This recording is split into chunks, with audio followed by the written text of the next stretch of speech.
Marlon! Nasaan na yung ID? Kailangan mo yun sa pabrika. Inasa lamesa. Isinot ko ng uniform. Buti naman at tatanggap ka sa pabrika. Regular na ang kita natin ngayon. Oo nga. Hindi na tayo aasa sa kung ano-anong racket. Kahit ang pag-aalbularyo ko.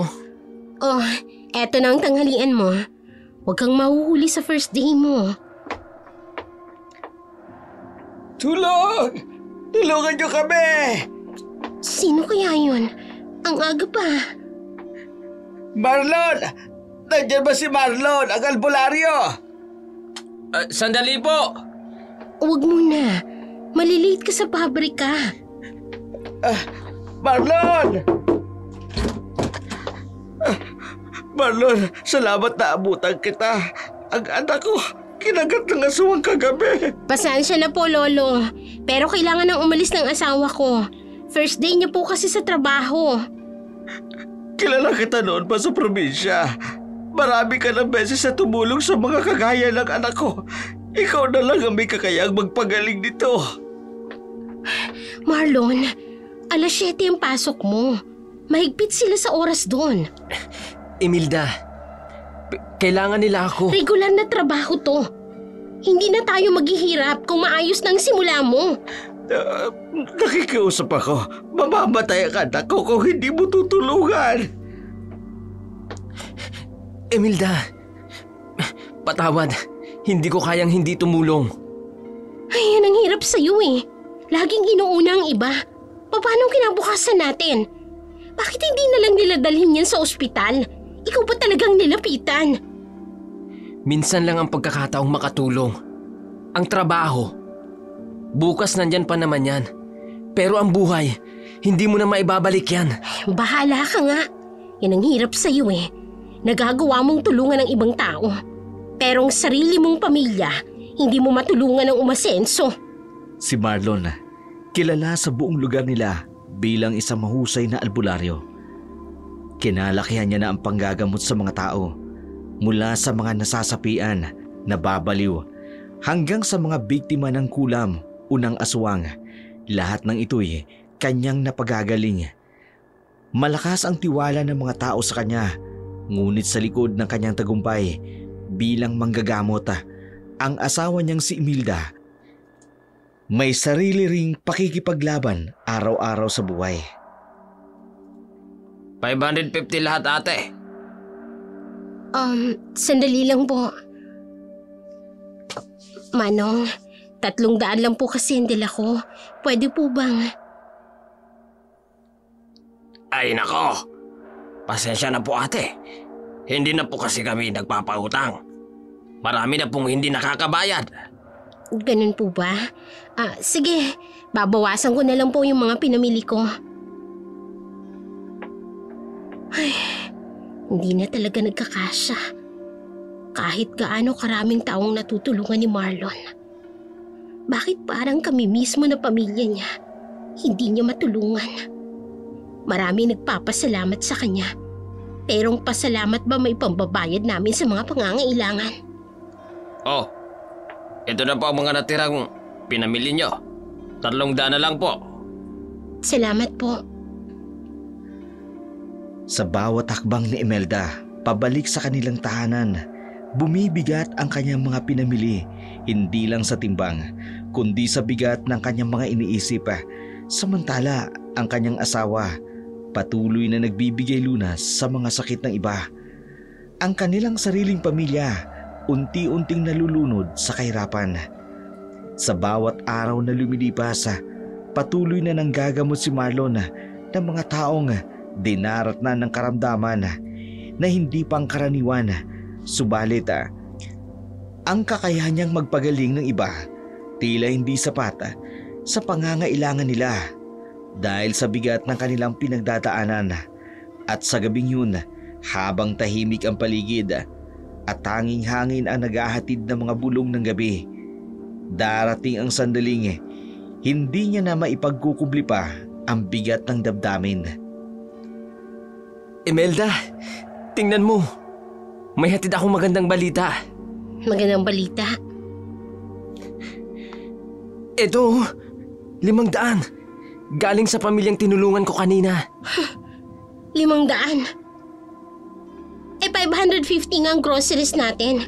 Paano yan magkakasya sa loob ng 1 linggo?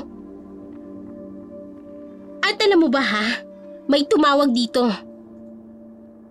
Yung sa pabrika, may nakuha na silang kapalit mo. Pero, nakatulong naman ako sa... Nakatulong ka nga sa iba. Pero paano naman tayo? Wala ka man lang bang pangarap para sa atin?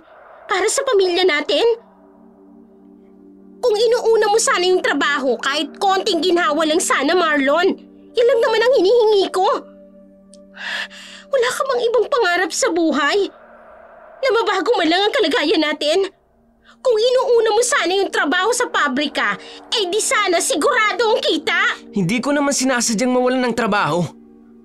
Tinulungan ko lang yung matanda. O tapos ngayon may iba nang nakakuha sa pwesto mo. Alam mo ba kung gaano kahirap makakuha ng ganon?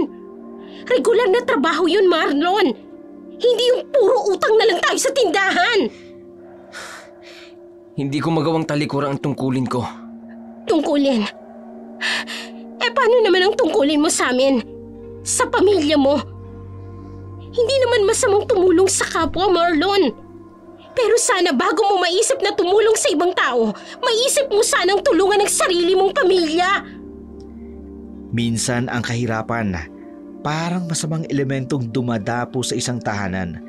Unti-unti nitong kinakain ang pag-asa hanggang sa ang mga pangarap ay nagiging hinanakit na lamang. Sa bahay ni na Marlon at Imelda, isang umaga na naman ng pagbabago ang sumilip sa kanila. Ngunit sa pagkakataong ito, si Imelda mismo ang gagawa ng hakbang para sa kanilang kinabukasan. Imelda, bakit ka nakabihis? Saan ka pupunta? Sa bayan, maghahanap ako ng trabaho. Ano? Pero ano? Hindi naman tayo kayang maiahon sa kung ano-anong orasyon at lunas. Kailangan natin kumita ng totoong pera. Sandali lang. Pag-usapan natin to. Pag-usapan? Katulad ng pag-uusap natin tungkol sa trabaho mo sa pabrika? Yung trabahong pinili mong talikuran para sa kung sinong may sakit daw ng aswang. Pero kailangan nila ako. At hindi ka namin kailangan? Tingnan mo. Bahala ka na muna sa bata. Total dito ka lang naman sa bahay. Ginagamot ang sakit ng iba. Siguro naman, kaya mo ring alagaan ang sarili mong anak. Sa puntong yun, walang kaalam-alam si Marlon na sa kanyang sapilitang pagpayag sa asawa na makahanap ng trabaho sa bayan, ito ang magiging simula ng tuluyang pagkasira ng kanyang pamilya. Umalis si Imelda ng mga oras na yun, naiwan ng asawa kasama ang kanyang 12 taong anak na nag-aaral. Nagtungo siya sa bayan upang makipagsapalaran doon at doon niya rin nakilala ang isang lalaking inakala niyang bubuo sa kanyang pangarap. Sa grocery store ni Mang Bitoy, magsisimula ang kanyang bagong buhay bilang tindera. Ngunit sa simpleng tindang ito, may ibang landas pang naghihintay para sa kanya. O Imelda, tulungan mo kasi Gary na mag-ayos sa mga paninda. Opo, Mang Bitoy. Ako na magbubuhat niyan. Ay, salamat. Pero kaya ko naman. First din niyo po dito, pero parang matagal na kitang nakita dito sa palengke. Ganun ba? Ngayon lang naman ako magsisimulang magtrabaho dito. Oo nga. Pero matagal na ako nagdi-deliver dito. Palagi kitang nakikitang namimili. Kung minsan, sinasadya ko talagang mag-deliver ng ganitong oras kapag nandito ka. Ha? Sa totoo lang, noon pa man, humahanga na ako sa inyo. Tigil-tigilan mo ko ha. Hindi mo ko kilala. May asawa na ako at anak. Kaya kung may plano kong manligaw, sa iba na lang, wag ako. Pero nararamdaman ko, hindi ka masaya sa kanya. Pinagsasasabi mo, Huwag kang lumapit sa akin. Alam ko, hindi masaya ang buhay mo ngayon. Pwede ba ha? Huwag mo kong istorbohin. Ang dami kong gagawin. Baka magalit pa ang amo ko. Matagal na akong humahanga sa inyo. Noon pa. Sige na, ilagay mo na yung mga dilata sa itaas ng istante. Mag-iingat ka. Medyo mataas dyan. Kaya ko na to.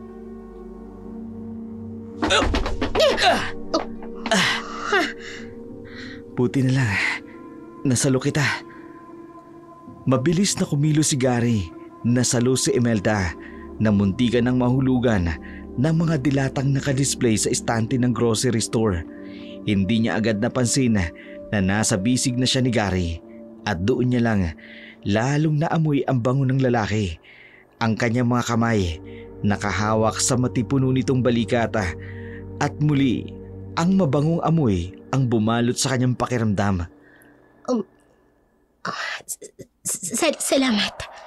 Buti na lang nasalo kita. Sa paglapit ni Gary, isang hanging amoy ng pabango ang dumampi kay Imelda. Hindi niya maiwasang mapansin ang kaibahan malayo sa pamilyar na amoy ng halamang gamot at insenso na laging kumakapit sa damit ng kanyang asawa. Ang bango niya. Hindi katulad ng amoy ng asawa ko. Amoy matanda. Amoy ng mga halamang gamot na kumakapit sa damit niya. Sa tuwing gagawa siya ng mga halamang gamot. Imelda! May customer na dito! Opo! Papunta na po! Sa mga sandaling yun, hindi lamang ang amoy ng pabango ang dumapo sa kamalayan ni Imelda, kundi pati ang bigat ng kanyang wedding ring sa kanyang daliri. Isang paalala ng mga pangakong binigay sa harapan ng altara. Natapos ang buong maghapon sa grocery store na yun, umaali-aligid si Gary kay Imelda. Hindi rin siya natatakot lalo na nang malaman niya pamangkin pala ito ng kanyang amo, kaya siguro hindi siya pinagagalitan. Sa kabilang dako naman, Nabalitaan ko nagtatrabaho na raw si Imelda sa bayan. Opo, Mang Pilo. Kahapon lang po nagsimula. Alam mo, Marlon, hindi naman masamang magtrabaho ang isang babae para sa pang-araw-araw na gastusin, pero Pero ano po, Mang Pilo? ang pagpayag mo may kaakibat na pagsubok. Ano pong ibig niyong sabihin? Baka ikasira ninyong dalawa ang pagpayag mo sa kanya. Maraming tukso sa bayan. Maraming panganib, Marlon. Mahirap sa mag-asawa ang malayo sa isa't isa. Kung strong sana ang personality ng asawa mo, wala kang dapat ikatakot. Pero ikaw ang asawa. Ikaw ang mas nakakaalam ng tunay na kalagayan ni Imelda. Kilala ko si Imelda. Mahal na mahal ko siya. Pero ano?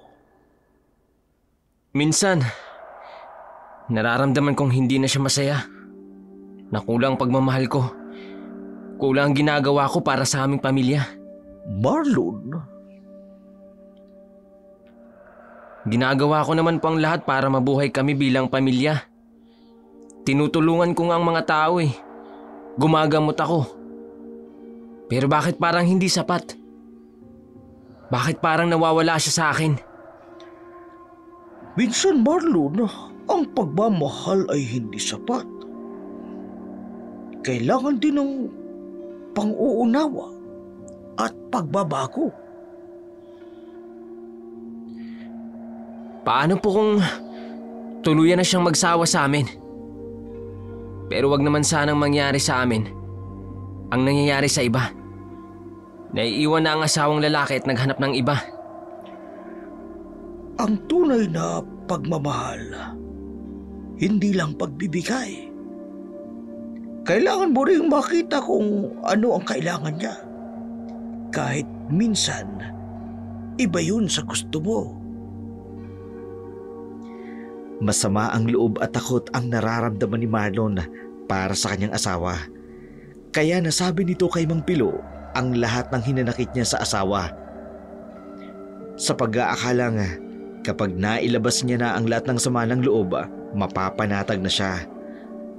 Dumating ang asawa nitong si Imelda galing sa trabaho at pagod, kaya wala itong ganang makiusap sa asawa. Imelda, baby. Miss na kita. Ano ba? Uminom ka na naman? Kanti lang naman. Hindi ka nga dito. Marlon, ano ba? Pagod ako. Bukas na lang. Lagi na lang bukas. Kailan ba hindi ka pagod? Siyempre pagod ako. Maghapon akong nagtitinda. Hindi ka tulad mo. Na ano? Nawala akong silbi? Ganun ba? Marlon, pakiusap ha. Huwag na yun. Noon, hindi ka ganyan sa akin. Ngayong may trabaho ka na. Ngayong may trabaho na ako kasi kailangan. Kasi kung hindi ako gagalaw, sinong gagalaw? Imelda, sige na, please. Kahit isa lang. Ayoko nga. Teka, Marlon, ano ba? Nasasaktan ako. May iba ka na ano? Kaya ka nawawala ng gana sa akin. Dahil may iba ng taong nagpapagana sa'yo. Umamin ka! Umamin ka! Ano ba? Ayoko nga. Dahil unang-una, pagod ako. Pangalawa, lasing ka. Pangatlo, magigising ang anak natin. Tsaka sino ba namang gaganahan sa'yo? Lasing ka. Pwede ba? Huwag muna ngayon. Visit! Visit! Saan ka pupunta? Sa labas! Magpapahangin! Bahala ka! Wala ka ng kaayos-ayos sa sarili mo. Ang baho. Laging amoy herbal. Ang laki pa ng tiyan. Hindi man lang tumulad kay Gary. Kahit saang anggulo. Ay, bakit ko ba siya naiisip? Kailangan ko makatulog ng maaga. Hindi ako pwedeng malate bukas. Ang dami naming trabaho. Sa labis na pagod sa maghapong pagtatrabaho, nakatulugan na lamang ni Imelda ang kanyang asawang albularyo. Nagtampo ito at natulog mag-isa sa sala. Kinabukasan, maaga itong nagising. Hindi na naabutan pa ni Marlon ang kanyang asawa dahil maaga itong pumunta sa trabaho. Maaga namang nakarating si Imelda sa trabaho. Dalawang bagay ang kanyang pinananabikan, ang trabaho at muling makita ang pamangkin ng kanyang amo bago ito umalis at mag-deliver ng mga grocery sa mga umu-order sa kanila. O siya, Imelda, ikaw na magsara ng tindahan at may pupuntahan lamang ako. Gary, habang wala pang deliver, pakitulungan mo na lang si Imelda. Sige ho, ako nang bahala. Tsaka habang maaga pa, gawin mo na ang dapat mong gawin. Dahil baka maging huli ang lahat. Sige na, aalis na ako. Ingat po kayo. Imelda, pwede bang makaupo saglit sa tabi mo? Gary, bakit ba hindi pa kayo umaalis? Wala bang deliver ngayon? Sandali lang naman. Gusto ko lang sanang malaman kung kumusta ka. Kumusta kayo? Kayo? Nino? Ng pamilya mo? Ng asawa mo? Napapansin ko kasi lagi kang pagod. Hindi ganito dapat ang buhay mo. Hindi mo naiintindihan. Pero naiintindihan kita. Nakikita ko kung gaano kahirap ang buhay mo ngayon. Yung asawa mo nga, walang regular na trabaho. Si Marlon, mabuti siyang tao. Pero hindi sapat ang pagiging mabuting tao para mabuhay, hindi ba? Hindi sapat para matupad ang mga pangarap mo. Kung bibigyan mo ko ng pagkakataon, kaya kitang dalhin sa mas magandang buhay. Walang kahirapan, walang aalalahanin. Hindi. Hindi pwede. Bakit hindi? Hindi ba't may karapatan kang maging masaya? Pero ang anak ko, tsaka si Marlon, May mga ari-arian ako sa probinsya. May trabaho ako dun. Mas malaki ang sweldo ko. Pwede tayo magsimula ng bagong buhay doon. Kasama ang anak mo. seryoso ka ba? Totoo ang hangarin ko sa'yo. Wala akong pakialam kung may asawa at anak ka na. Ang mahalaga, maibigay ko sa'yo ang mga pangarap mong marangyang buhay. Gago ka ba? Paano ang tito mo? Umi-extra lang naman ako sa kanya para hanapin ang babaeng niya. Makakasama ko habang buhay. Ngayong nakita na kita, pwede na akong umuwi kasama ka. Tsaka naalala mo yung sinabi niya kanina. Kung may gagawin ako, gawin ko na habang maaga pa. Bago maging huli ang lahat. Hindi. Hindi ko alam. Naguguluhan ako eh. Hindi kita minamadali. Pero isipin mo, hanggang kailan ka maghihirap? Hanggang kailan ka magiging katulong ng mga taong may sakit? Dahil sa asawa mong albularyo, gusto kong maranasan mo ang buhay na hindi kayang ibigay ng asawa mo. Ano ba tong ginagawa mo? Alam kong mali ito eh. Hindi ito mali. Gary, kailangan ba talagang ilapit yung bibig mo sa tinga ko? Para maramdaman mo kung gaano kainit ang pagmamahal ko sa'yo. Gary, Mahal kita, Imelda. Sa amin, magbubuhay rin na ka. Makakapag-aral ang anak mo. Hindi ka magtatrabaho. Wala kang ibang aasikasuhin. Ako at ang anak mo. Yun ang gusto kong iparana sa'yo. ano ka ba? Bakit pa ang galaw ng kamay mo? Aminin mo. Gusto mo rin, di ba? Gary? Gary, huwag. Ayaw mo? Gusto mo. Kaya lang, medyo may edad na ako sa'yo. Ilang beses ko bang sasabihin sa'yo na may asawa ko, may anak ako. Tatanggihan mo ang alo ko. Wala akong magagawa. Pero gusto kong makasama ka habang buhay. Gusto kong iparana sa'yo ang magandang buhay na hindi mo pa nararanasan sa piling ng asawa mong albularyo. Ano bang klaseng bango ito? Natila may kung anong kayuma. Imelda. Hindi ko matanggihan ang katawan niya. Ang alam niya. Nalilito na ako. Hindi ako dapat magpadala sa kanya. Pero ang puso ko, parang ilang ako nakaramdam ng pagpapahalaga ng isang lalaki. Katulad pa niya. Nang mga sandaling yun, unti-unti nang pumatak ang ulan sa labas ng palengke. Kaunti na rin ang bumibili sa grocery store. Tuluyan nang hindi napigilan ni Imelda ang kagustuhan ni Gary sa gusto nitong gawin sa kanya. Hanggang sa niyaya siya nito sa pinakaloob ng grocery store. Wala na silang pakialam sa mga tumatawag na bibili.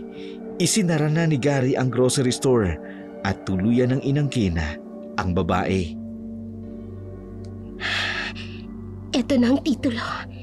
Kailangan kong dalhin ito. Patawad, Marlon.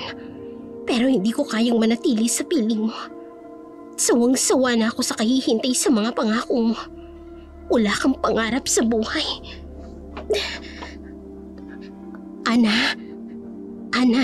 Anak, gising na. Ma, bakit po? Bumangon ka na, anak. Kailangan nating umalis. Umalis?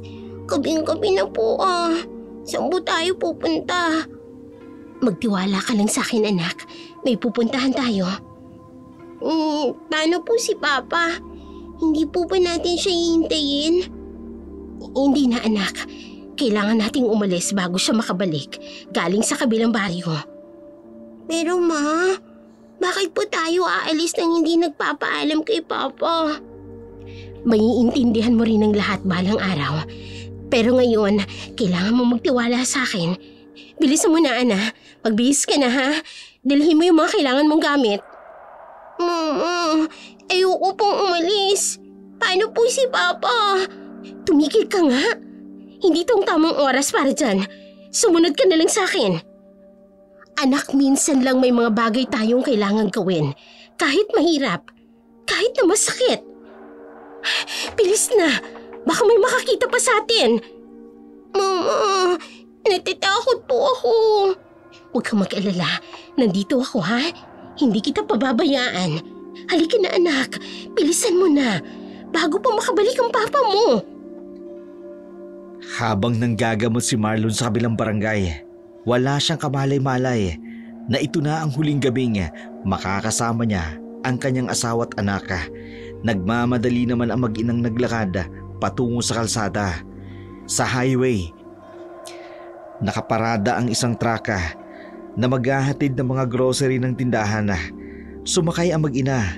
Noong una, hindi pa napansin ni Ana ang lalaking ipinagpalit ng kanyang ina sa kanyang ama. Pero nang humilig ito sa katawan ng lalaki, doon nagtaka ang bata sa kanyang nakita. Pinatulog na lamang siya ng kanyang ina para kinabukasan daw paggising nito. Tsaka naruroon na sila sa kanilang paruroonan. Samantala, sa kabilang dako naman.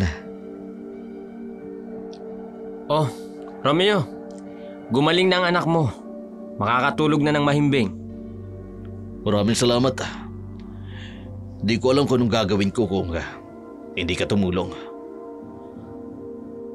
Inaantok na po ako, Papa. Sige na anak, matulog ka na. Hindi na ako magtatagal. Kailangan makauwi ako sa amin. Marlon, may kailangan sana akong sabihin sa'yo. Ano yun, pre? Tungkol sa asawa mo kay Imelda. Bakit naman? May problema ba sa asawa ko? Kaibigan kita, Marlon, kaya hindi ako mapalagay eh. Ano ba yun, Romeo? Sabihin mo na. Nakita ko ang asawa mo sa bayan. Kasama yung driver ng grocery store. Normal lang naman yun. Dahil doon siya nagtatrabaho. Kaya hindi posibleng mangyari ang sinasabi mo. Pero hindi ganun yung nakita ko. At ano naman doon? Doon naman talaga siya nagtatrabaho. Hindi yun pare. May mga nakakita. Hindi dapat ganun ang pagsasama ng mga ordinaryong nagtatrabaho lamang sa isang grocery store. Anong ibig mong sabihin? Nakita ko silang magkasama sa likod ng tindahan. Magkahawak kamay. Mas bata sa'yo yung lalaki, Marlon. At ang tingin niya kay Imelda ay... Tama na. Hindi ganun ang pagkakakilala ko sa asawa ko. Hindi. Hindi magagawa sa akin ni Imelda yan. Marlon, kaibigan kita. Kaya ako nga sinasabi kasi... Sinungaling ka! Inggit ka lang kasi magaling ang asawa ko. Marlon, tingnan mo ko sa mata. Kaibigan kita. Bakit kita lulukuhin? Hindi ako magagawang lukuhin ang asawa ko. Mahal na mahal namin ang isa't isa. Nangako kami na wala kaming ibang mamahalin kundi ang bawat isa. Marlon... Tama na! Ayoko nang marinig ang anumang paninira mo sa asawa ko. Hindi ka ba nahihiya? Matapos kong gamutin ang anak mo, ganito ba ang gagawin mo sa akin? Pasensya ka na. Patawad kung sinabi ko sa iyo ang mga nakita ko sa asawa mo. Marunong kang gumamot sa inaaswang. Pero sa nangaaswang sa asawa mo, hindi mo magawa. Sana'y dumating ang araw na ikaw mismo makatuklas ng kalokohan ng asawa mo. Aalis na ako. Kung alam ko lang na magkakaganito tayo, sana hindi na ako pumunta dito. Yung bayad ko sa panggagamot mo sa anak ko. Yun na ang bayad mo. Hindi ko na kailangan yan. Kawawa naman ang kaibigan ko. Iniiputan siya sa ulo ng asawa niya. Pero paniwalang paniwala pa rin siya na mahal siya nito. Sana'y dumating ang araw. Ikaw mismo makatuklas ng ginagawa ng asawa mo. Sa inis ni Marlon sa kaibigan, dali-dali itong umalis at hindi na kinuha pa ang bayad sa panggagamot nito sa anak ng kanyang kaibigan. Sa kanyang pagmamadaling umuwi, hindi niya maiwasang hindi mag-alala sa asawa. Hindi pa rin maalis sa isipan niya ang sinabi ng kanyang kumpare. Pagdating niya sa bahay ay, Imelda? Imelda! Bukas ang pinto. Bakit nakabukas ang mga ilaw? Imelda! Nandiyan ka ba? Ana? Anak? Wala sila sa kusina. Wala sa sala. Ana? Anak! Nandito ka ba? Hindi! Hindi! Wala ng mga damit niya! Ang cabinet! Wala ng mga mamahaling regalo ko sa kanya! Ang sobre! Ang titulo ng lupa! Hindi! Kinuha niya! Kinuha niyang lahat! Wala ng mga damit nila! Wala na! Ana! Ana! Imelda! Anak ko! Saan kayo nagpunta? Hindi pwedeng kinuha niya rin ang titulo. Kinuha niya ang titulo ng lupang pamana ng mga magulang ko. Anong gagawin niya?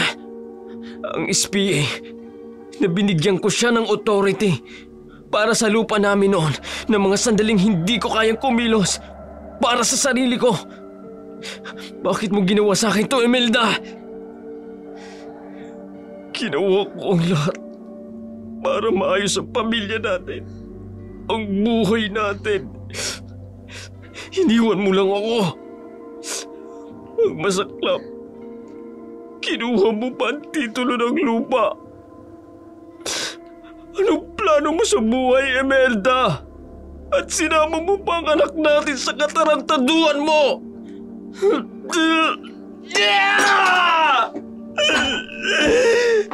Bakit? Bakit niyo ako iniwan? halos madurog ang puso ng albularyong si Marlon sa inabutan niya sa kanilang bahay. Lalo pang nakapaninibugo ang sulat ng kanyang asawa na nagpapaalam na hindi na ito babalik. Humihingi ito ng tawad sa kanyang naging desisyon. Ayaw na raw nito sa estado ng buhay na meron si Marlon. May pangarap din siya sa buhay para sa anak nila. Bakit, Imelda? Pinagtanggol pa naman kita sa mga tao. Sa pag-aakala, hindi mo ko magagawang iwan. Pero ano tong ginawa mo? Bakit mo ko iniwan? Isinama mo pa ang anak natin. Saan kayo pupunta? Saan mo dadalhin ang anak natin? Bakit mo ko pinagpalit sa isang driver? Anong mayroon sa kanya na wala ako? Nasaan ang pangako mo na hindi mo ko iiwan? Sakay ng busa, magkasama sina Imelda, Gary at ang anak nito. Sumama ang mag-ina sa binatang si Gary sa pag-aakalang ito ang tutupad ng kanyang mga pangarap na hindi matupad ni Marlon. Madaling araw na nang sila'y makarating sa kanilang probinsya. Eto ang ating bagong tahanan. Dito tayo titira.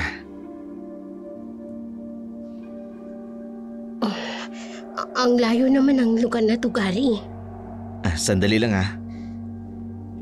Kakargain ko lang anak mo. Tulog na tulog eh.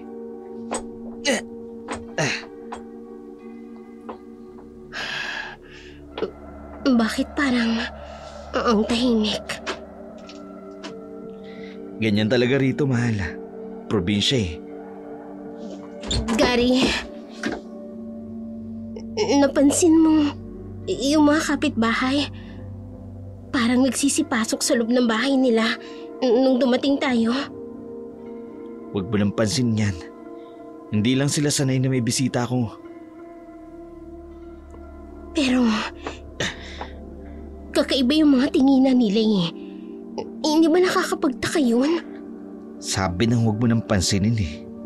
Gary, bakit naman ganun? Pati yung matandang babae, nag-sign of the cross papagdaan natin. Mahal, pagod ka lang. Halika na sa loob. Sandali, yung bata kanina, bakit ang sabi niya? Ano ba? Gusto mo bang bumalik sa asawa mong walang silbi? Ang dami mong napapansin. Gary, bakit ganyan ka kung magsalita sa akin? Hindi ka naman ganyan na. Pasensya na, mahal. Pagod lang din ako sa biyahe. Halika na sa loob. Huwag mo nang pansinin ang mga tao rito. Magpahinga na kayo ng anak mo. Bukas na maaga, pupunta tayo sa isang magandang lugar. Tara na. Tama ba itong ginawa ko? Iniwan ko ang asawa ko dahil sa lalaking ito. Ano bang magiging buhay namin ng anak ko sa lugar na ito? Melda, pumasok ka na. Pagod lang siya sa biyahe. Mamaya huhupa din siya. Melda, pumasok ka na sabi. Oo na! Nandiyan na! Masusing pinagmasdan ni Imelda ang bahay ni Gary habang papasok ito. Sa isip niya, tila taliwas ito sa ipinangako ng lalaki noong sila'y nandun pa sa lugar nila Imelda sa bayan. Pero dahil na rin sa pagod at takot sa mga taong napansin niya na nagsisipagtago nang makita si Gary, nagmadali na siyang pumasok. Madilim ang paligid pa ng mga oras na yun nang dumating sila, kaya minabuti nilang magpahinga muna at matulog. Kinaumagahan, nagising si Imelda na wala si Gary sa kanilang tabi. Gary! Nasaan ka? Nasaan kaya ang lalaking yun? Tulog na tulog pa rin ang anak ko. Hindi ko na muna siya gigisingin. Titingnan ko sa kusina si Gary. Baka naroon siya. Gary! Wala siya rito sa kusina. Wala rin siya sa labas. Saan kaya pumunta nang hindi nagpapaalam? Baka naghanap lang ng makakain namin. Kaya naman bumili ng makakain ngayong umaga. Mabuti pa, lumabas na muna ako para makapagpahangin na rin ng konti.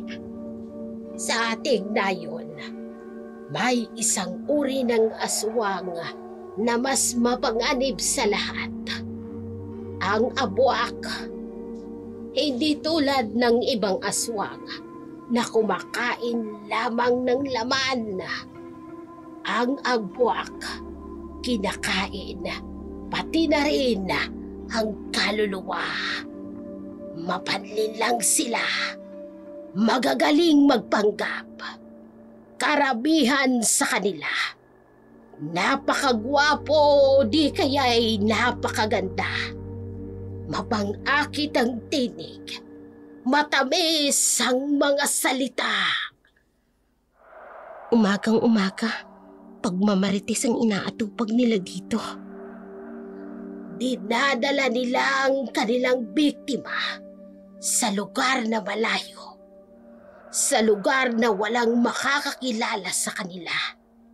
Inihihiwalay sa pamilya, sa mga kaibigan. At kapag nahulog na sa kanilang bitag ang biktima, kapag nalayo niya na sa dating buhay, doon sila unti-unting nagpapakita ng tunay nilang anyo. Excuse me. Sidong, Santisima, ikaw ang... Lola, bakit po kayo? Huwag Huwag kang lalapit. Isa ka na lang sa kanila. Lola, ano po bang ibig niyong sabihin? Sino pong sa kanila? Anak, habang may oras pa, habang hindi pa huli ang lahat, tumakas ka na. Tumakas ka na habang kaya mo pa. Ano bang ibig niyo sabihin? Bakit nakatingin lang sila sa akin? Teka, sabihin niyo, anong ibig sabihin ng mga tinuran ninyo? Sandali lang!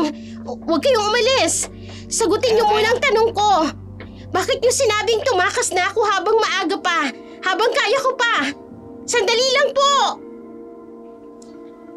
At ng mga sandaling yun, naramdaman ang pagdududa sa lalaking sinamahan niya dahil sa mga sinabi ng matanda. Noon niya lang napagtanto na hindi niya pala kilalang mabuti ang lalaking sinamahan niya. Hanggang mag-aalas 8 na ng gabi, wala pa rin ang lalaki. Lalong nadagdagan ang takot at pagdududa ni Imelda sa mga oras na yun. Subalit, naghihintay pa rin siya kay Gary. Hanggang kinagabihan. Alas 8 na ng gabi. Wala pa rin si Gary. Kakaiba talaga ang lugar na to. Yung mga tao, yung kwento ng matanda. Mapanlin lang daw ang abwak. Magaling magpanggap. Parang si Gary. Bakit ko ba naiisip to sa kanya? Hindi ang katulad niya magiging katulad lang ng sinasabi ng matanda. Mula sa katangian niya, mahal niya ako. Kaya niya nga kami dinala rito. Umaasa akong gagawin niya mga ipinangako niya sa akin. Bibigyan niya ako ng marangyang buhay. Pero, ang sabi ng matanda, inihiwalay sa pamilya. katulad ng ginawa ni Gary, inilayo niya ako kay Marlon. Sa dating buhay ko, dinadala sa lugar na walang makakakilala. Dito sa probinsyang ito, wala akong kakilala. Bakit ba ngayon ko lang yun naisip? Bakit ngayon ko lang nakita?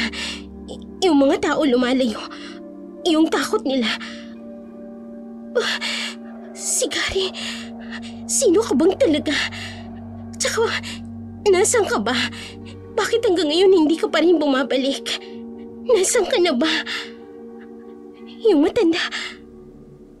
Tumakas ka na habang may oras pa. Diyos ko, ano ba itong ginawa ko? Iniwan ko ang asawa ko. Ang dating buhay ko para sa...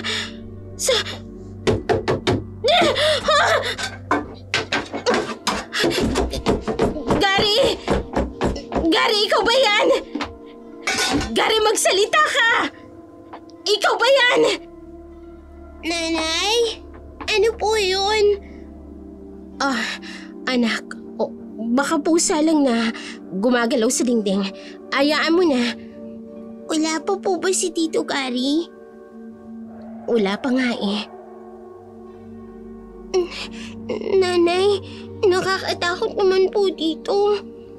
Ayaan mo na anak. Maya-maya baka dumating na rin ang Tito Gary mo. Dito ka lang sa tabi ko. Nay, may gumagalaw po sa taas. Huwag mo nang isipin yun, anak. Basta magkasama tayo. Nay!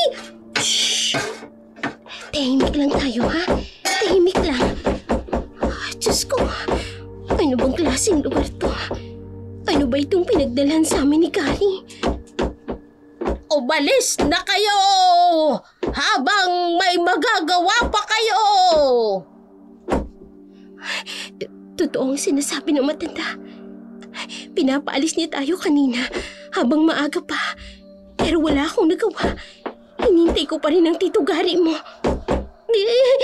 Nanay! May nakita akong mga mata po sa labas! pumasok ka na sa silid mo. Dali, pumasok ka. Nanay, may aswang po sa labas. Natatakot po ako dito.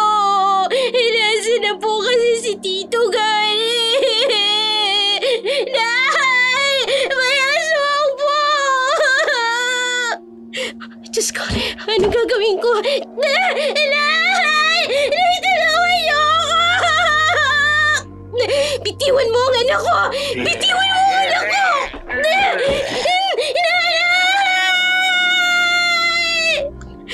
Tulong!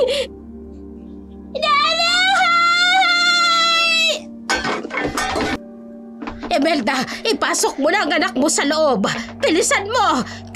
Kayo yung bilisan mo na bago pa niya mabawi ang anak mo. Hindi sila titigil hanggat hindi nakukuha ang anak mo. Bakit gusto nilang kunin ang anak ko? Anong kailangan nila sa anak ko? Hindi lang ang anak mo. Kayong mag-ina, nais kayong bihagi ng aswang na abwak. Ano pong gagawin namin?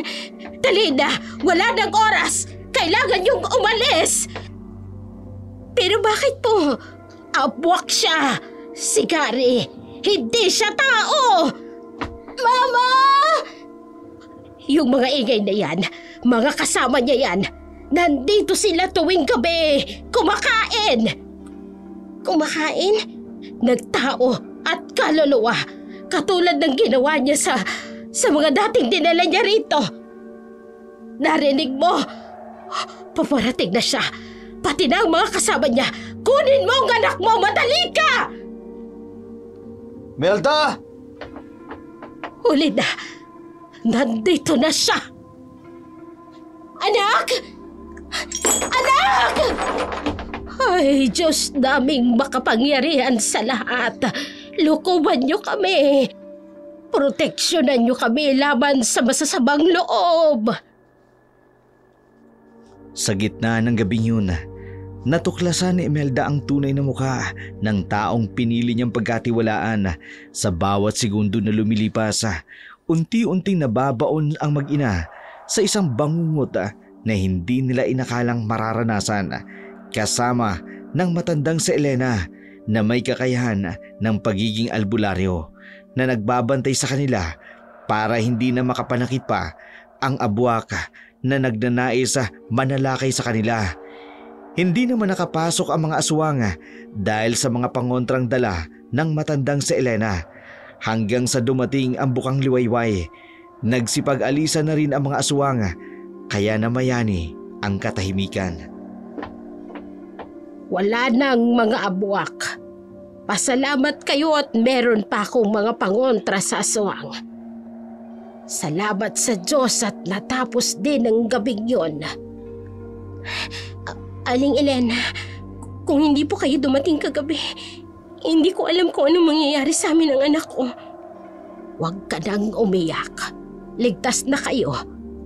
Sa ngayon, pero hindi ako nakatitiyak kung ligtas pa rin kayo sa mga susunod na oras. Aling Elena, totoo po ba? Si Gary, hindi po siya tao. Imelda, minsan ang mga bagay na ayaw nating paniwalaan, iniiwasan nating pag-usapan. Yun ang pinakadelikado. Bakit po hindi niyo sinabi sa akin kaagad, noong umaga pa lang? Kung sinabi ko ba noon, paniniwalaan mo ba ako? Ikaw mismo, hindi mo ba napansin kung paano nagsitakbuhan ng mga tao kapag nakikita siya? Alam ng mga taga rito ang ginagawa niya. Ginagamit niya ang kanyang maamong mukha, ang pagiging gwapo niya na kinababaliwan ng mga kababaihan. Pagkatapos ay dinadala niya rito. Hindi na umaabot ng 1 buwan ang mga babaeng dinadala niya rito. Nawawala na lang nang hindi nalalaman ng dahilan. Diyos ko, huwag naman sana mangyari sa amin. Hindi tayo nakatitiyak. Pero isa lang ang sigurado kami. Kung hindi kayo aalis na mag-ina, kayo na ang susunod na biktima ng pamilya niya. Kaya kung mahal mong anak mo, lumayo na kayo rito. Hindi ko alam kung sinong dapat kong paniwalaan. Marahil hindi ka maniniwala sa akin. Lalo't kanina lang tayo nagkausap. Pero kapakanan ninyo, yon ang iniisip ko. Ako na ang nakikiusap sa'yo. Lumayo na kayo rito. Mama, umuwi na po tayo. Oo anak, uuwi na tayo. Kung ayaw mong maniwala sa sinasabi ko tungkol kay Gary, ikaw na ang bahala. Pero kung gusto mong mailigtas ang buhay ng anak mo, samantalahin mo na ang liwanag ng araw. Pero paano kung bumalik siya? Sa tingin mo ba, pagkatapos ng nangyari kagabi, may dahilan pa para maghintay ka? Ipinagpalit ko ang asawa ko. Ang tahimik naming buhay para sa isang... Hindi pa huli ang lahat. May asawa ka pang maaaring balikan. May buhay ka pang maitatama. Hindi ko alam kung tatanggapin pa ako ng asawa ko pagkatapos ng ginawa ko sa kanya. Mas kilala mo ang asawa mo kaysa sa akin. Pero sa nakikita ko, ang taong handang tumulong sa mga hindi niya kakilala, mas lalo siyang handang magpatawad sa mga taong mahal niya. Tama po kayo. Kailangan na po naming umalis. Eto, may konting pagkain at pera. Sapat na para makauwi kayo. Aling Elena, hindi ko po alam kung paano ako magpapasalamat. Huwag ka nang magpasalamat. Basta umalis na kayo. Ngayon din, habang maliwanag pa. Alika na anak, uuwi na tayo sa papa mo. At tandaan mo, kung minsan ang pinakamagandang aral ay galing sa pinakamapait na pagkakamali. Bagamat nag-aasikaso na ng mga damit si Imelda at Ana, hindi pa rin maiwasan ang mga agam-agam sa isip ni Imelda. Alam niyang nasaktan niya ng labis ang kanyang asawa. Hindi niya rin alam kung tatanggapin siya nito. Sa isang banda, hindi niya rin alam kung totoo ang sinasabi ng matanda. Lalo pat hindi pa bumabalik si Gary ng mga oras na yun at ang Garing narinig nila ay nagpapanggap lamang na isang abwaka. Oo nga nakakita sila ng aswang pero walang preba na aswang nga si Gary. Kaya matapos makapagligpit, naisip niyang hintayin muna si Gary. Imelda? Imelda? Ana, tumahimik ka. Si Tito Gary yun. Hindi tayo nakatitiyak kung siya pa ang Tito Gary na kilala ko, na nagyaya sa atin dito. Imelda! Ayan, nakabalik din ako. Oh, bakit parang aalis kayo? Gary, saan ka galing? Buong magdamag kang wala. Eto, tingnan mo. Ano yan? Yan ba yung... Teka, bawang at luya? May asin din dito at kung ano-ano pang pangontra. Alam kong delikado rito sa gabi. Kaya ako umalis kahapon. Hindi lang ako nakabalik kaagad. Dahil may nakaengkwentro akong abwak na aswang. Hindi ko maintindihan. Bakit may tila kang mga pangontra ng aswang? Para protektahan kayo. Alam ko may mga aswang dito sa lugar namin. Kaya ako nga kayo dinala sa bahay na to. Dahil alam ko protektado kayo. Alam mo may mga aswang sa lugar na to? Bakit dito mo kami dinala? Diba ang pangako mo? Bibigyan mo kami ng maayos na buhay. Paano maayos na buhay namin dito? Kung itong lugar ninyo pinamumugaran ng mga aswang. Patawad. Kung hindi ko kaagad nasabi sa'yo. Kung sinabi ko ba, sasama ka sa akin, Di ba hindi? Walang iya ka. Hindi mo lang sinira ang pamilya ko. Buong buhay kong sinira mo. Patawad. Hamo kapag naibenta ko na yung lupa namin dito. Aalis din kaagad tayo. Maibabalik ko na yung perang pinagbintahan mo ng lupa ninyo. Patawad kung iniasa ko sa iyo ang lahat ng gastos. Pangako, maibabalik ko naman ang lahat ng yun. Sa tingin mo, may maglalakas ng loob na bumili ng mga lupa rito? Kayong pinamumugaran nito ng mga aswang? Pasensya na. Sino ka ba talaga? Kung alam ko lang na lalo mo lang gagawing miserable ang buhay ko, sana hindi na ako sumama sa'yo. Wala ka na mauuwian. Hindi ka na rin tatanggapin ng asawa mo matapos mong maibenta ang bahay at lupa niya. Kapag dumating na ang bumili nun, magagalit siya sa'yo. Kamumuhi ang kanya. Kaya ako na lang ang tanging mapupuntahan mo. Tsaka, isa pa, totoo naman ang hangarin ko sa'yo. Pinagsisisihan ko ang ginawa kong pag-iwan sa asawa ko. Huwag mo nang sisihin ang sarili mo. Hamo kapag naayos ang lahat, maibibigay ko ng pangako sa'yo na magandang buhay. Gusto na naming umalis ng anak ko. Huwag. Huwag kang aalis. Kung aalis ka man kasama ako, hindi ako papayag na malayo ka sa akin. Ikaw ang buhay ko ngayon, Imelda. Kayo ng anak mo ang magiging buhay ko. Hindi ganitong buhay ang gusto ko. Hindi ito ang buhay na pangarap ko. Kung alam mo lang ang nangyari sa amin kagabi.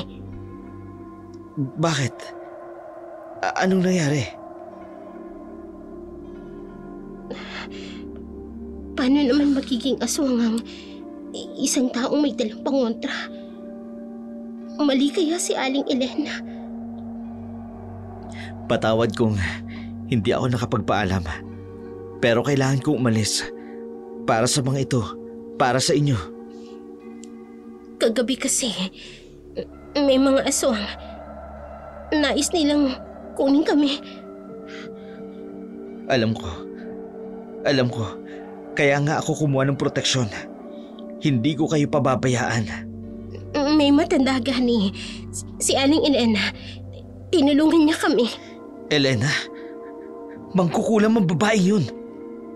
Mangkukulam? Oo. Si Elena, wag na wag kang lalapit sa kanya. Ni makikipag-usap sa kanya. Bakit? Naniniwala ako. Kakampi siya ng mga aswang. Ginagamit niya mga tao. Lalo na ang mga bagong sanayo na ito. Pinaniniwala niya nakakampi siya. Binibrainwash niya para umalis. Kapag nakaalis na, ililigaw nila. Tapos bibihagin. Pero, tinulungan niya kami. Magtiwala ka sa akin. Mas kilala ko siya. Higit sa pagkakakilala mo sa kanya. Malamang, siniraan niya na ako sa'yo. Marahil pinalalabas niya na aswang ako. Ikaw mismo ang makapagsasabi kung totoo ang sinasabi niya sa'yo o hindi. Hindi ako magdadala ng pangontra na ito. Kung may masama akong balak sa inyo, tingnan mo. Hawakan mo ang bawang na to. Tama siya. Kung aswang siya, hindi niya kayang hawakan ng mga ito. Kaya pala nagbabala kayong umalis. Natatakot kayo. Pero nandito ako. Safe na kayo. Tito Gary, totoo po bang hindi niyo kami papabayaan? Oo, Ana. Promise. Tingnan mo, may proteksyon na tayo. Gary, patawad kung nagduda ako. Shh! Naiintindihan ko. Pero tandaan mo, lahat ng ginagawa ko para sa inyo. Sa mga sandaling yun, unti-unti nang naaalis ang pagdududa ni Imelda sa isip tungkol sa lalaking sinamahan niya. Muling nanumbalik ang nararamdaman nito sa lalaki. Pinaniniwalaan ito si Gary at iniisip na hindi totoo ang sinasabi ni Elena. Ang lahat ng agam-agam napalitan ng buong pagtitiwala sa lalaking nagmamahal sa kanya. Hindi niya alam ang bawat segundo ng kanyang pagtitiwala ay isa ring segundo na nawawala ang kanyang pagkakataong makatakas. Gary, may gusto sana akong itanong. Ano yun, mahal? Bakit?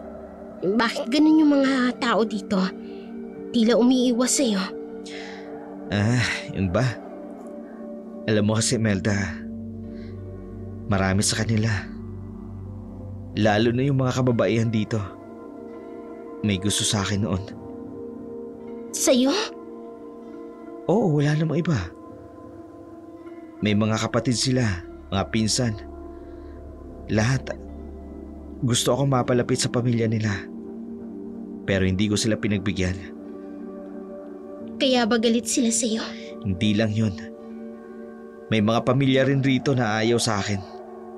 Dahil hindi ako sumasama sa kanilang mga gawain. Pero si Aling Elena, Yung matanda. Anong sinabi niya sa'yo? May sinabi siya? oo. Imelda, makinig ka sa akin. Delikado ang matanda na yun. Bakit naman? Gary, tinulungan niya kami kagabi. Kaya nga ako nag-aalala. Isa siya sa mga pinakadelikado sa lugar na to. Anong ibig mo sabihin? Yung pamilya nila. Sila ang tunay na mga abwaka. Nagpapanggap na mabait. Kunwari tutulong. Pero bakit naman nila gagawin yun? Ganyan sila manghuli ng biktima. Sisiraan nila ako. Sasabihin na ako ang masama. Tapos kapag naniwala ka na, kapag umalis ka na, Ano mangyayari? doon ka bibiktimahin. Dadaling ka sa tunay nilang pugat. Marami na silang naloko na ganyan. Kaya nga ako nagdala ng mga pangontra para protektahan kayo. Kaya pala. Imelda, magtiwala ka sa akin. Tingnan mo ang hawak kong mga bawang.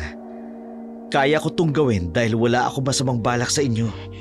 Pero, bakit galit na galit si Aling Elena sa'yo? Kasi, hindi ako sumasama sa kanila. Alam ko ang tunay nilang pake. Kaya ngayon, gusto nila akong siraan para makuha ka. Sino bang paniniwalaan ko? Si Aling Elena na tumulong sa amin kagabi? O si Gary na nagdala ng mga pangontra? Imelda, promise me Promise me na hindi ka makikinig sa kanila. Hindi ka nalalapit kay Elena. Kahit kanino man sa kanila. Pero, Promise me, Imelda.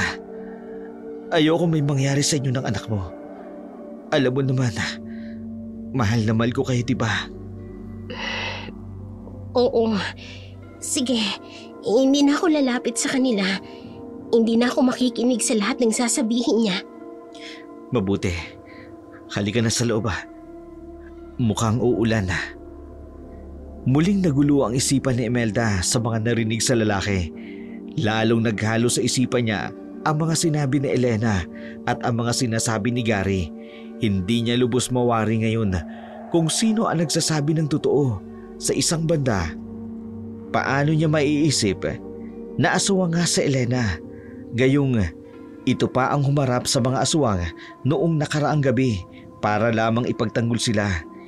Hindi niya rin lubos maisip na aswang si Gary dahil ito pa ang kumuha ng mga pangontra sa aswang. Ngunit sa gitna ng lahat ng ito, isang katotohanan lang ang malinaw sa kanya. Ang bawat minutong lumilipas ay maaaring huling pagkakataon niya na makabalik sa dating buhay. Imelda, dalian mo. Isuot mo ito. Etong mga kungkong? Oo, mga bawang sa loob. Isuot mo sa liig mo, tapos kay Ana rin. Para itong ginagawa ni Marlon noon. Ang asawa mong albularyo? Oo, tuwing may mga banta ng aswang, ganito rin ang pinapasuot niya sa amin.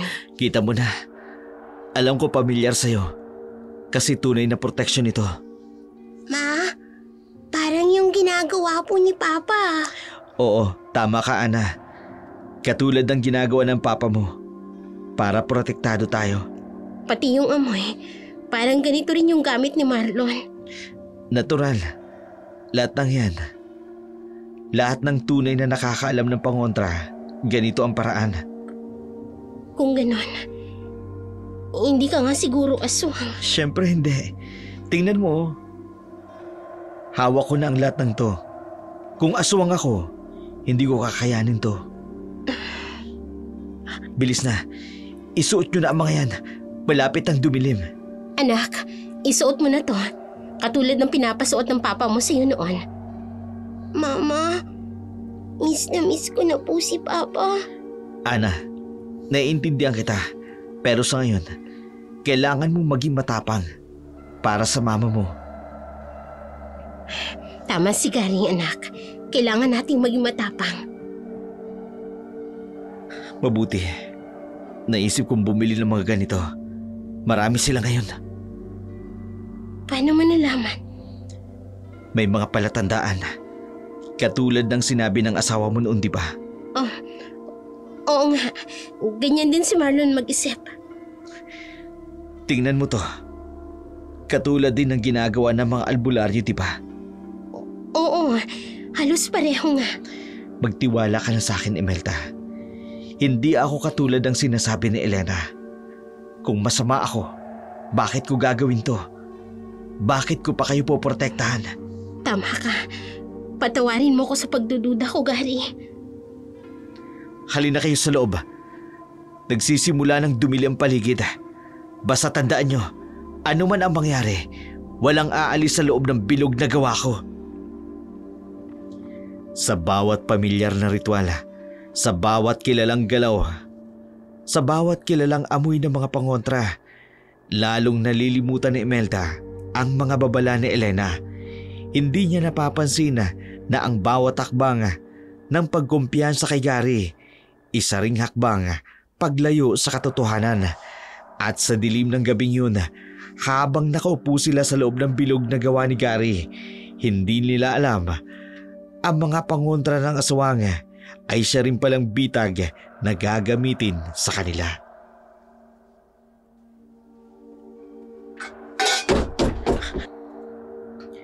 Imelda, Ana! Manatili kayo sa bilog! Huli na ang lahat, Gary. Gary, nasa lahat ng sulok na sila. Nay, natitakot po ako. Hindi maaari. Ibigay mo na sa amin ang bisita mo para wala nang gulo ba? Hindi ko sila ibibigay sa inyo. Tama na ang mga naging biktima ninyo. Huwag mo na silang idamay. Dahil mahal ko siya, pati ang anak niya.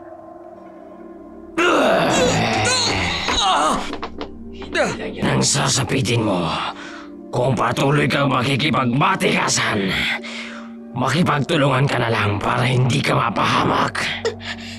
Gary! Gary, tulungan mo kami! Gary! Kunin namin sila! Hindi pwede. Gary! Manahimik ka!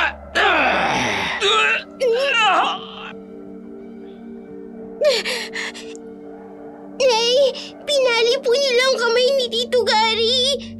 Anak, yakapin mo lang ako, ha? Iwakap ka lang sa akin.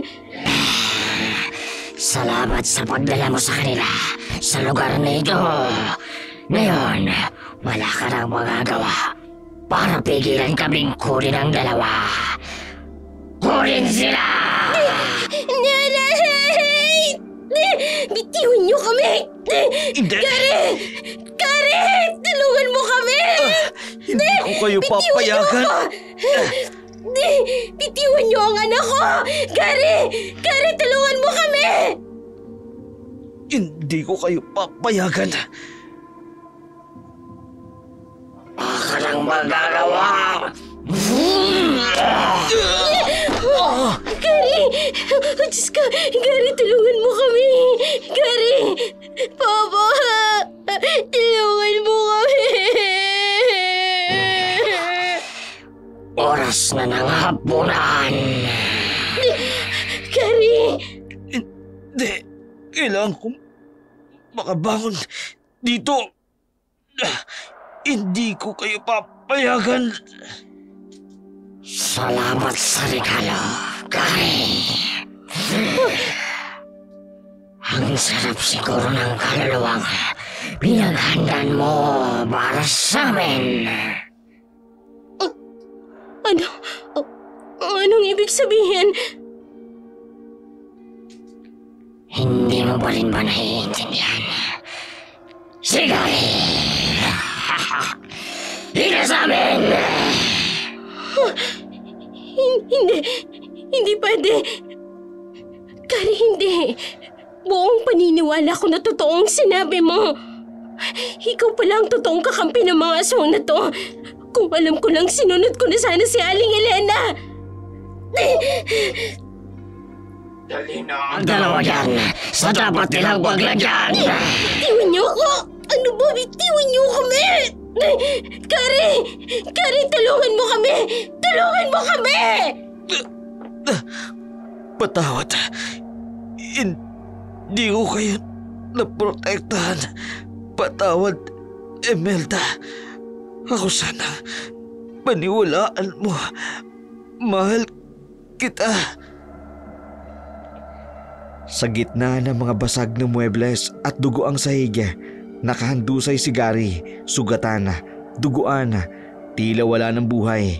Ngunit sa dilim ng gabing yun, walang nakakakita ng maliit na kibot ng kanyang mga daliri. Ang mahinang ngiti sa kanyang mga labi habang unti-unting nagbabago ang kanyang anyo. Dinala si Imelda at si Ana ng mga abwaka sa isang liblib na lugar sa isang kuweba na maayos ang tulugan. Bakit may kama dito? Bakit malinis ito? Nagtataka ka ba, Imelda? Akala mo siguro sa madilim na sulok kayo ihahagis. Ano bang kailangan ninyo sa amin? Hindi nyo ba nagustuhan ang malambot na kama, malinis na kumot? Pinili ito ni Gary para sa inyo. Si Gary? Hindi mo pa rin ba naiintindihan na matagal niya nang pinaghandaan ang pagdating niyo rito? Ma, totoong kakampi nila si Tito Gary. Huwag kang matakot, munting anghel. Espesyal kayo. Kayo ang pinili ni Gary. Anong ibig mo sabihin? Bakit kami? Alam mo ba kung bakit kanya inilayo sa asawa mong albularyo? Dahil nakita niya ang iyong lakas, ang iyong kakayahan. Hindi ko maintindihan. Ang aming lahi, Imelda, nawawala na. Kaunti na lamang kami. Kailangan namin ng bagong dugo. Hindi pwede. Bakit hindi? Hindi ka ba nagtataka kung bakit sa dinami-dami ng babae, ikaw ang pinili ni Gary? Nakita niya ang iyong lakas, ang iyong tibay, at ang iyong ganda. Ayaw din naming malahiyang kami na mga kasing pangit naming aswang. Kailangan na ang mga aswang na susunod na henerasyon, kailangan magaganda at gwapo na ang susunod na lahi ng mga aswang. At sa'yo magmumula ang lahat ng yun. At ang anak ko? Bakit pati ang anak ko? Si Ana, bata pa siya. Madaling hubugin, madaling turuan. Tingnan ang anak ko! Hindi mo kakayanin kung ikaw lang ang magdadala ng aming lahi. Dalagitan ang anak mo. Pwede na siyang magbuntis. Sa inyong dalawa magmumula ang magagandang lahi ng mga aswang.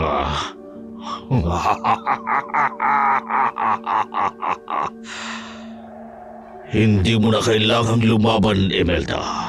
Tanggapin mo na lang, katulad ng pagtanggap mo kay Gary.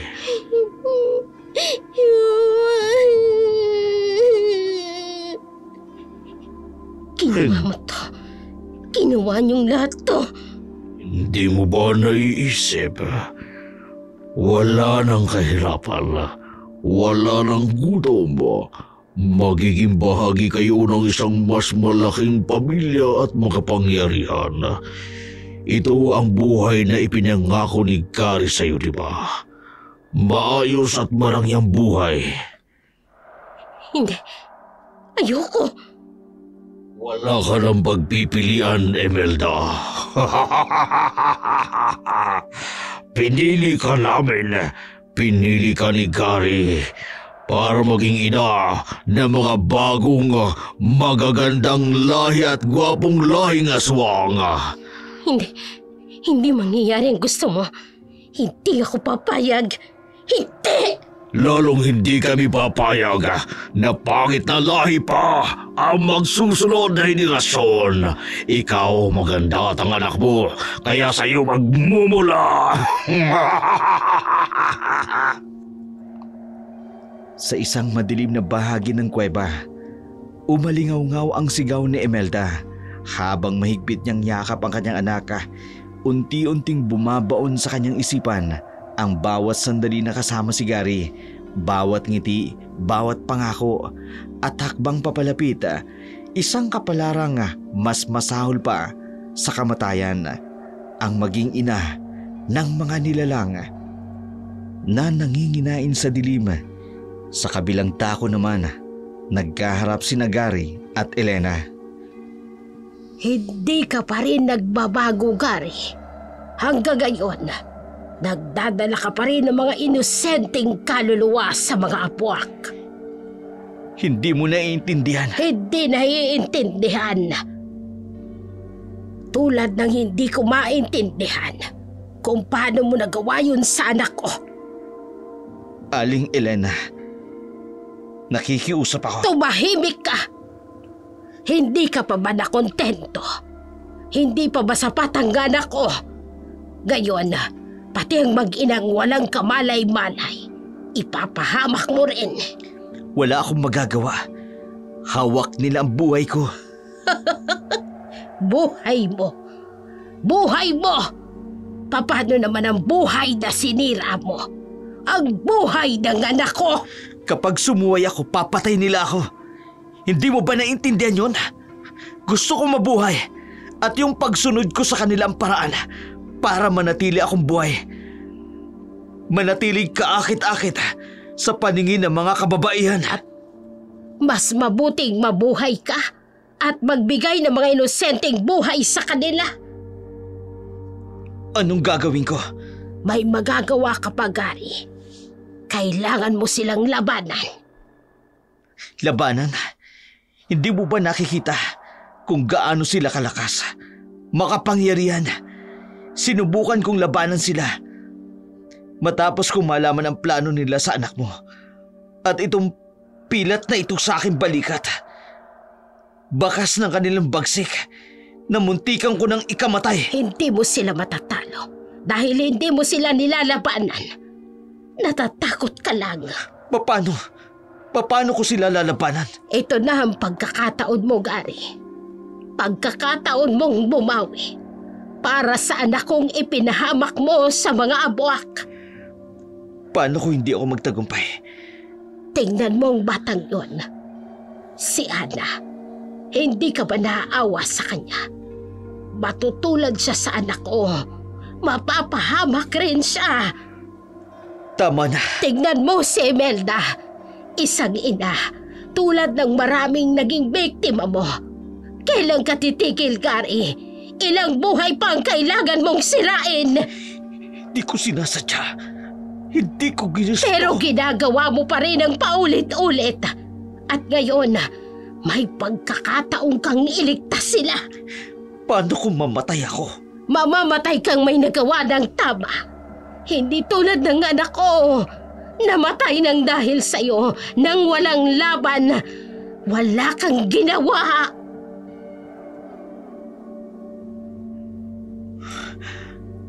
Naririnig mo? Umaalulong na ang mga asong gubat. Hinihintay na lamang nila ang pagbibilog ng buwan para gawin nila ang kanilang ritual. Ito na ang pagkakataon mo, Gary. Iligtas mo sila. Bumawi ka. Paano? Kailangan ko ang tulong ni Marlon. Babawi ako sa ginawa kong pagwasak sa pamilya niya. Sigurado ako, hindi niya matitiis ang pamilya niya. Ipaliliwanag ko rin sa kanya na ginamitan ko ng itim na orasyon ng mga aswang ang asawa niya, kaya ito sumama sa akin. Kung ganon, kumilos na tayo. Huwag tayong magsayang ng oras dahil habang tumatagal, lalong nalalagay sa panganibang mag-ina. Salamat. Salamat, Elena. Huwag mong sayangin ang pagkakataong ito. Minsan lang tayo binibigyan ng pangalawang pagkakataon para itama ang ating mga pagkakamali. Sa kauna-unahang pagkakataon na nagkasundo si Gary at Elena ng mga sandaling yun sa iisang hangarin na tumulong sa nangangailangan upang maituwid ang mga nagawang pagkakamali sa nakaraan. Agad nilang pinuntahan si Marlon at sinabi ang lahat ng mga pangyayari. Isinalaysay din ni Gary ang ginawa sa kanya ng mga abwaka. Agad naman itong naunawaan ni Marlon, bagamat may galit sa puso sa lalaki at sa asawa nito. Mas matimbang pa rin ang hangarin nitong makabalik sa kanya ang kanyang asawa at anak. Kaya sumama si Marlon sa dalawa upang bawiin sa mga abwak ang kanyang pamilya. Teka lang. Nasaan si Gary? Hayaan mo na siya. Pero kasama natin siya kanina lang. Paanong hahayaan? Siyang nagpahamak sa mag-ina ko. Hindi pwedeng pabayaan na lang natin siya. Pinili niya ang sarili niyang landas. Ang sarili niyang kapahamakan. Anong ibig niyong sabihin? Hindi ko maintindihan. Marlon, ang bawat minutong nakatayo tayo rito ay minuto na maaaring huli na para sa pamilya mo. Bakit niya tayo iniwan? Anong plano niya? Ano ba ang mas mahalaga sa iyo? Ang isang taong bigla na lang nawala o ang asawa't anak mo na hawak ng mga abwak? Mahalaga ang pamilya ko. Pero mahalaga rin ang kanyang nalalaman kung paanong makapunta sa lungga ng mga abwak. Magtiwala ka sa akin. Alam ko kung paano makararating sa lungga ng mga aswang na yon. Paano kayo nakarating doon? Tsaka bakit ganito na lang ang pagtulong mo sa amin? Hindi mo naman kami kaano-ano. Alam ko ang pakiramdam ng mawala ng anak, ng pamilya. Ano? Matagal na. May anak din ako. Isang gabing katulad nito, dinala siya ng mga abwak. Aling Lena. Wala akong nagawa noon. Nanood lang ako habang unti-unting nilalamon ng dilim ang anak ko. Kaya pala. Sa tuwing nakikita ko si Ana, nakikita ko ang anak ko. Pareho silang... Patawad. Hindi ko alam. Hindi mo kailangang humingi ng tawad. Sa halip, hayaan mong tulungan kitang mailigtas ang pamilya mo para kahit man lang sa pamamagitan mo, may magawa ako para sa anak ko. Pero paano si Gary? Hindi ba dapat? May sarili siyang mga kasalanan na dapat pagbayaran. May sarili siyang landas na pinili niyang tahakin. Hindi ko maintindihan. Hindi mo na kailangang maintindihan. Ang mahalaga ngayon, ang iyong asawa at anak. Sige, magmadali na tayo. Tandaan mo, Marlon, minsan lang tayo binibigyan ng pagkakataong iligtas ang mga mahal natin sa buhay. Huwag mong sasayangin ang pagkakataong iyon. Huwag kang tumulad sa akin. Hindi man gaanong kakilala ni Marlon ang babae, pero sa malabis nitong hangaring iligtas ang kanyang mag-ina, Buong puso itong nagtiwala sa babae na umaasang maililigtas nila ang kanyang mag-ina. 2 pamilya, isa na wala ng anak nang walang nagawa, at isang pamilyang nanganganib na mawala ng asawa at anak na mayroong pagkakataon pa para mailigtas ito. Nagmamadali ang 2 na makarating sa kanilang destinasyon, dala ang pag-asang mabawi ang mag-ina sa mapanganib na abwak na bumihag dito. Samantala, habang papunta sila sa lugar ng mga abwak, dumating na rin ang oras ng abwak upang gawin ang kanilang ritual na anakan ang isa sa mga bihag. Ipinakuha ng pinuno ng abwak ang bata upang sa kanya gawin ang unang paglalagay ng binhi ng mga aswang. Oras na! Anong gagawin ninyo? Ipinakukuha na siya ng pinuno upang ihanda sa gagawing pagpupunla ng minhi sa kanya. Hindi pwede. Hindi niyo magagawa yun sa anak ko. Hindi pwede! Tawan mo na ang anak mo! Sabi Kung ayaw mong magalit kami, at gawin ka namin pagkain ngayong gabi! Tama! Mama, ayoko po. Ayoko pong sumama sa kanila. Hindi mo mapipigilan ang gagawing ritual naming mga aswang. Kunin ang mga bata! Halika na! Halika na! Titiwan niyo ako! Hindi pwede! Huwag ka na humarang!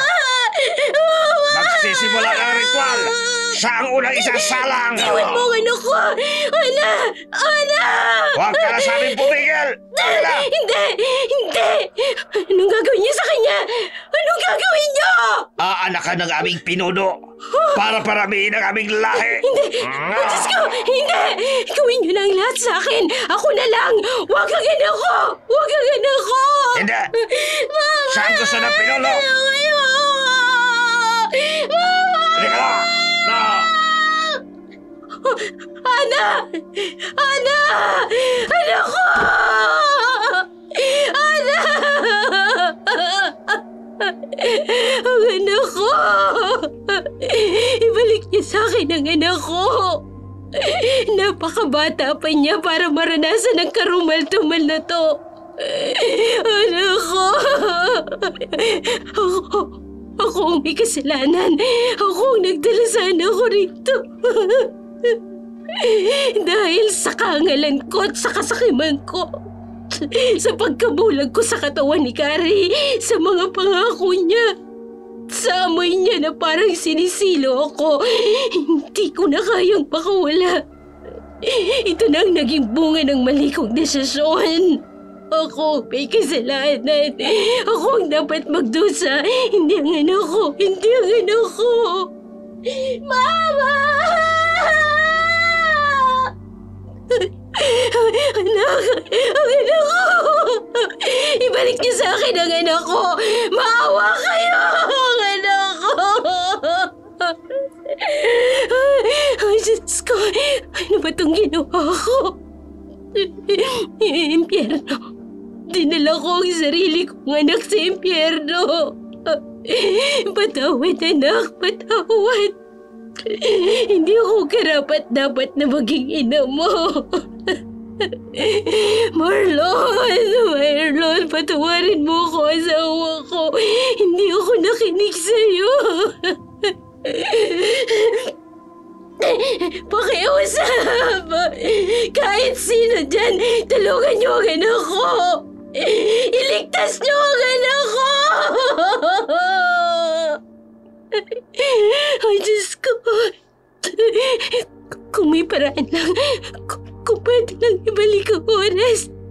Kahit nagugutom, kahit hirap, babalik ako sa asawa ko. Hindi ko hayaang mapahamak ang anak ko.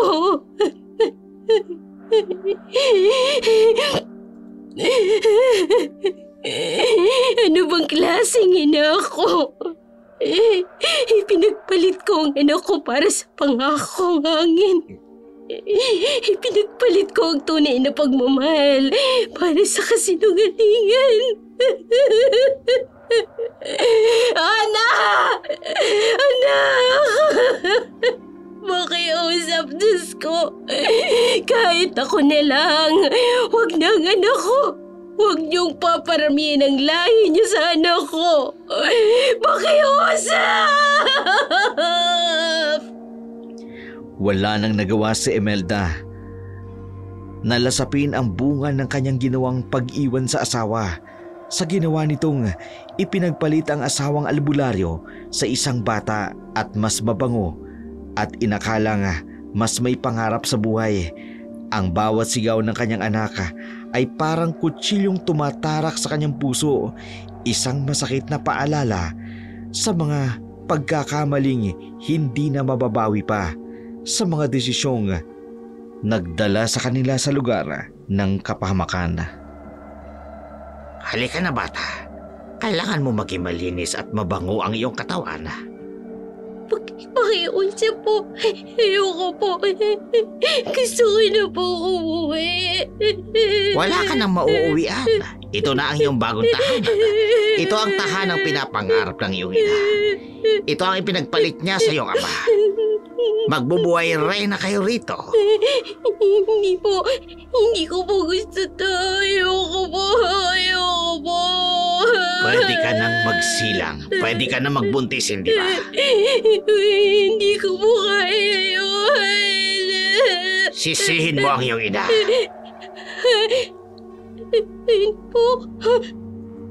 Ang ina mong nagpalilang sa maganda at kaakit-akit na katawan ni God sa mga pangako niya sa hangin. Hindi po totoo yan. Mahal po kami ni Mama. Mahal? Kung mahal ka niya, bakit ka niya dinala rito? Papa, gusto ko na po umuwi kay Papa. Maligo ka na. Hindi mo na makikita ang papa mo. Hindi niyo po ako maaari pigilan. Bata pa po ako. Bata ka nga. Kaya nga pinili ka. Dahil dalisay at malinis. Perpekto. Pakiusap po. Hayaan niyo na po ako umuwi. Tigilan mo na ang pag-iyak na yan. Maglinis ka na ng katawan mo. Kailangan mong maging kaaya-aya para sa aming pinuno.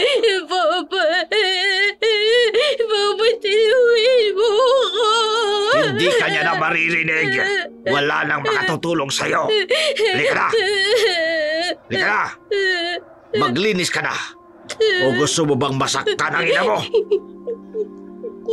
Hindi po. Mabuti. Ngayon, gawin mo na ang sinasabi ko. Maligo ka at maglinis ang katawan bago ka humarap sa aming pinuno. Papa, patawad po. Hindi ko na po kayo makikita. Sa dilim ng kuweba, ang mga luha ni Ana tumatama sa tubig, naghahalo sa mabagong halimuyak ng ritual bata. Sa kanyang murang isipan, unti-unting nawawala ang mga alaala ng masayang kabataan na palitan ng takot sa hindi maintindiang kapalaran. Sa puso niya, wala nang kapag-apag-asang mawala siya sa panganib na naghihintay sa kanya. Bitiwan mo ang anak ko!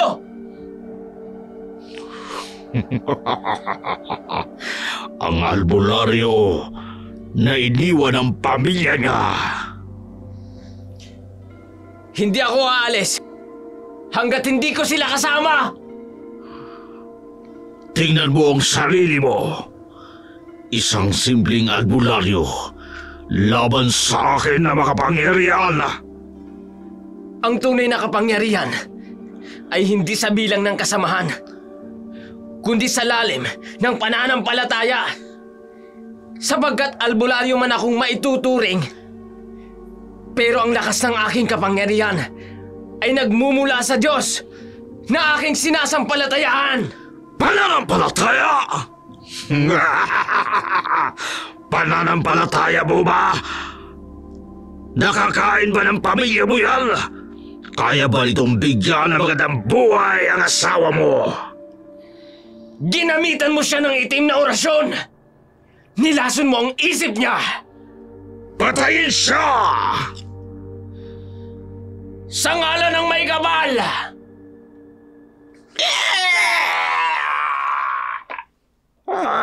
Paano niya nagawa yun?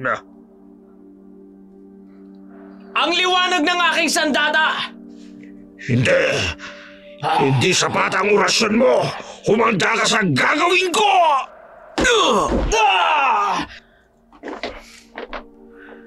Mahina ka! Tulad ng asawa mong madaling malinlang. Hindi ako susuko. Ang liwanag ng buwan! Ang init ng araw! Mga salitang walang saysay! Ang kapangyarihan ng mga ninuno! Dumadaloy sa aking mga ugat! Pinuno, may kakaiba sa kanyang orasyon. Inaalay ko ang aking dugo para sa aking pamilya! Hindi! Paano mong nagawa ito? Ang pag-ibig ng isang ama mas malakas pa sa anumang kapangyarihan ng kadiliman! Hindi kita hayang sirain ang aming lahi!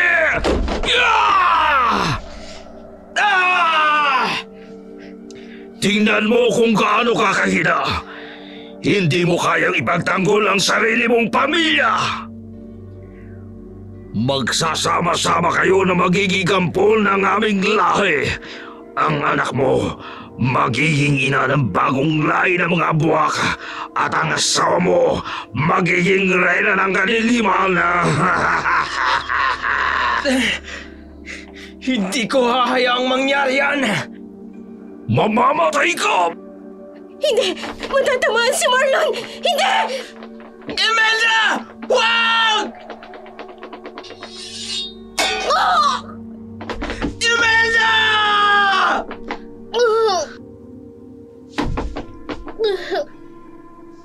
Imelda!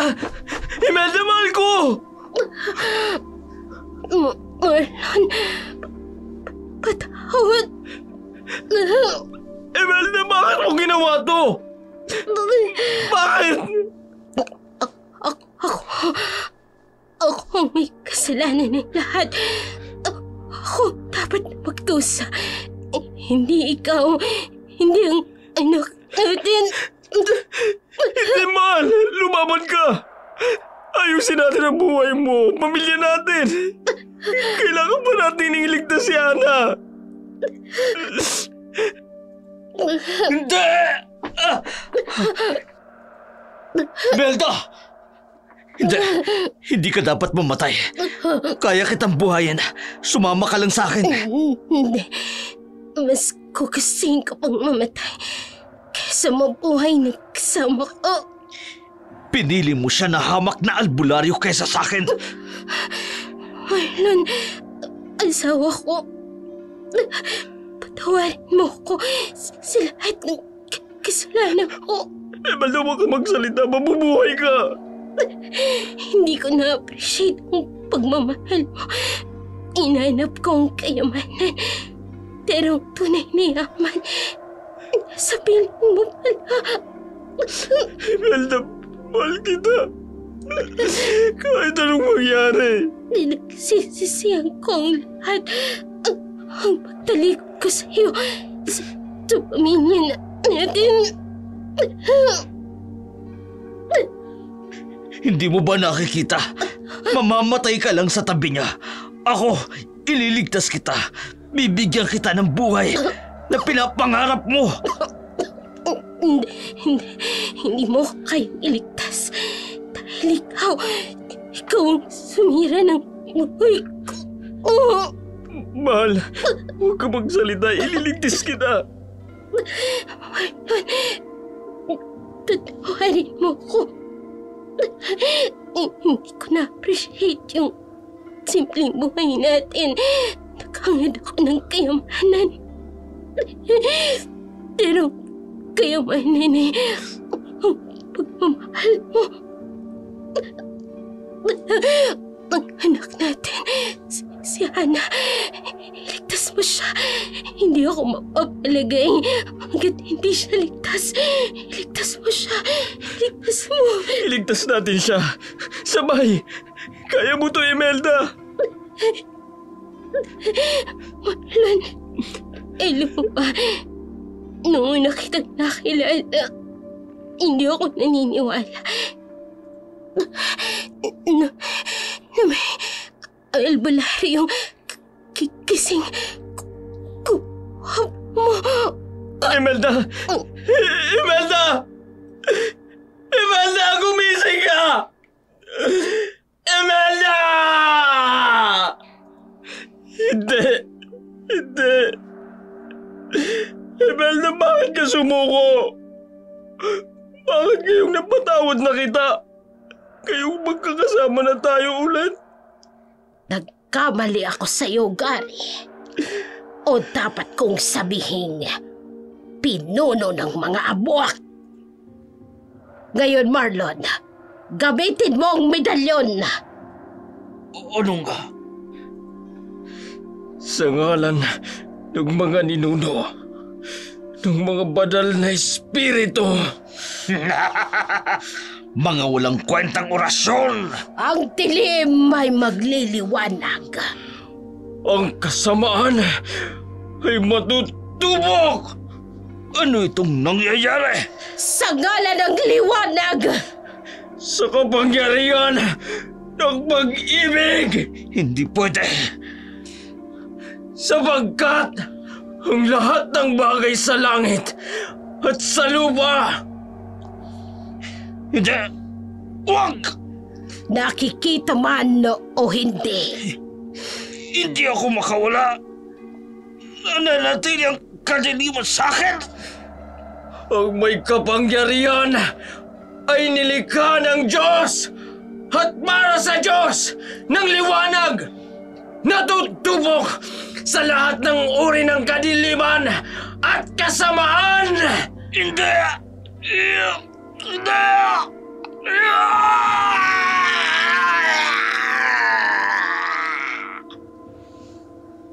tapos na. Tapos na ang lahat, Marlon.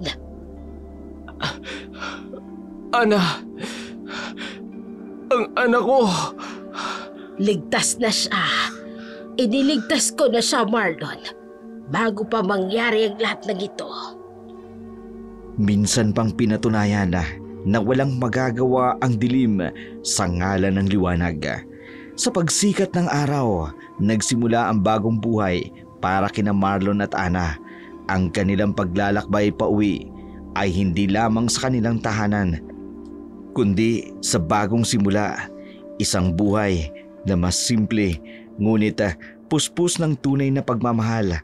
At kahit wala na si Imelda, sa kanilang piling, ang kanyang sakripisyo naging daan upang matuto sila sa pinakamahalagang aral na ang tunay na kayamanan hindi nasusukat sa mga material na bagay, kundi sa ilalim ng pagmamahal na handang ialay ang lahat para sa minamahal.